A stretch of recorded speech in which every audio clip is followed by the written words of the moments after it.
Hey guys, this is the unboxing of the Garmin MFD to HDMI cable.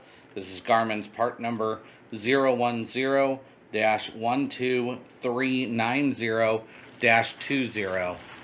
This is a 15-foot cable that allows you to run up to your chart plotter a HDMI input.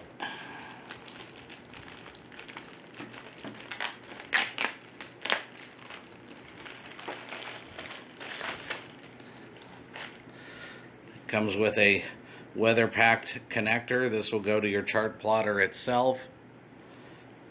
Seals it up, seals moisture out of the chart plotter. Then it gives you an HDMI cable.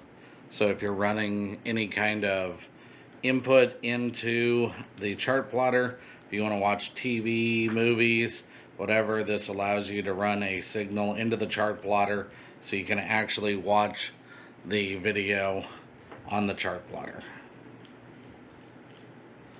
or any other kind of HDMI signal. You just need to see if it's compatible with this chart plotter that you're going with.